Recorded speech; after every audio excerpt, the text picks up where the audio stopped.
2023 has been a tense year for Hong Kong-Japan relations. Since August, Hong Kong has banned seafood imports from 10 prefectures over the release of treated nuclear wastewater from Fukushima. And while Hong Kongers have been flocking to Japan in droves, the same cannot be said for Japanese tourists and talent returning to the city.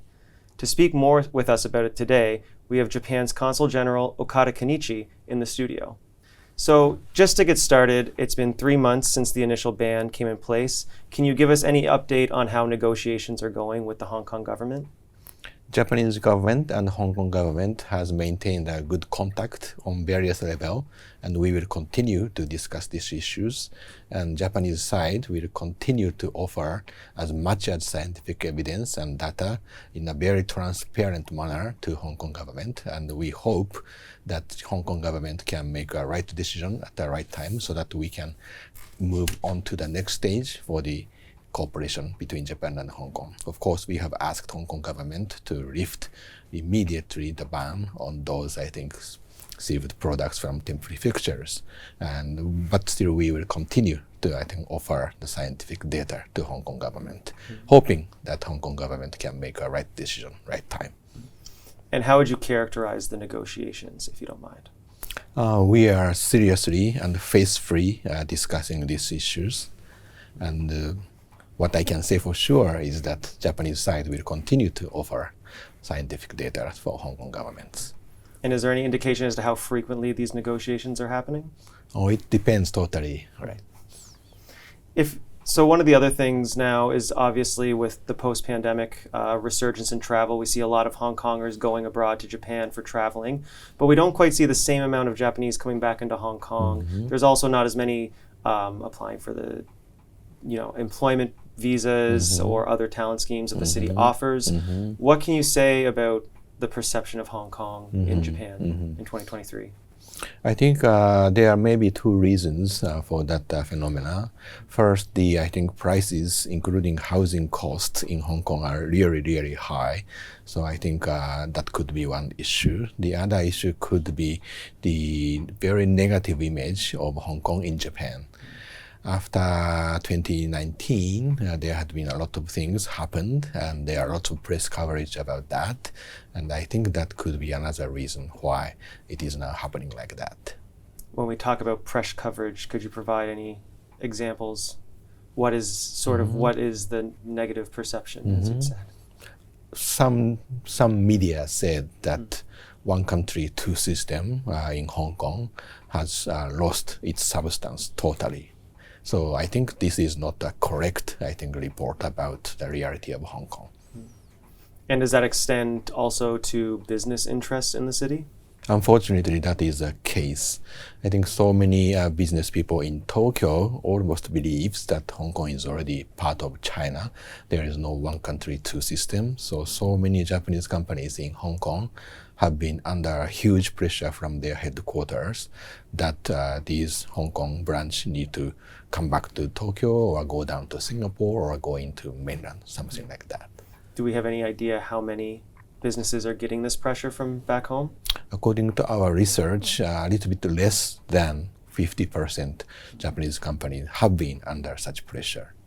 And is there any way that the Hong Kong government can then, I suppose, for lack of a better term, fix its image in Japan? I think Hong Kong government can promote Hong Kong more in varieties of manner because one country, two systems still exist here. So I think they can show, good evidence in front of Japanese people. For example, the Hong Kong judicial system is really excellent. So Hong Kong can talk more about the great aspect of their judicial system for Japanese people who don't know about this system at all. But in terms of the number of businesses in Hong Kong, has that changed very much despite this change in perception back home? In terms of the number of Japanese companies operating in Hong Kong, remained almost the same, so no change at all. And many of them believes that GBA, Greater Bay Area, is a great opportunity for them in the future. That's why I think so many Hong Kong Japanese companies are still in Hong Kong. So, I mean, if the GBA offers all these opportunities, what sort of opportunities are there for Japanese businesses looking to come here? I think both Japan, Hong Kong, as well as GBA are facing the similar issue like aging society or climate change, environmental issues. And I believe Japan has a lot of expertise on these areas, so we can do a lot of things on these issues, including healthcare, gerontology, senior cares, and I think climate change, these things. Is there anything that the Hong Kong government, they've been trying to diversify the economy away from finances or the financial industry. Mm-hmm. Is there anything, recent developments that you think may be beneficial to Japanese businesses? We strongly hope that because of the COVID, there had not been good, I think, discussions between Hong Kong and GBA governments to facilitate those business from Hong Kong to GBA.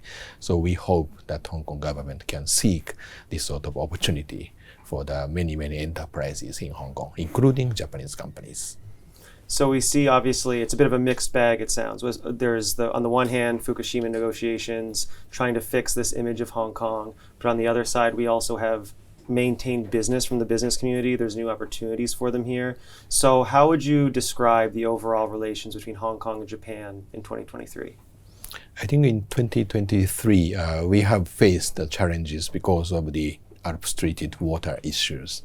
And for example, the import of Japanese seafood from Japan to Hong Kong, in terms of the fresh seafood, I think decreased by 47% in the month of September, and in October it was 39%.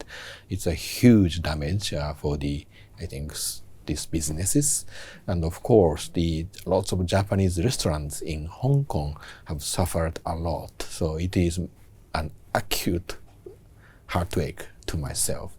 So I really hope that Hong Kong government can make a right decision in the right time, and we hope they can immediately lift the ban on those seafood from 10 prefectures. Looking forward to 2024, what do you think about the state of people-to-people relations between our two jurisdictions?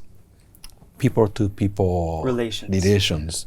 Because Hong Kong and Japan has enjoyed a great relationship all the time, thanks to the many efforts for the previous generations. So we have a great people-to-people ties, not just business, but people-to-people exchanges. So I hope we can continue and promote this great relationship which has existed between Japan and Hong Kong for a long time. Thank you so much, Ambassador Okada. You can learn more about this story from the text report on our website by finding it at scmp.com.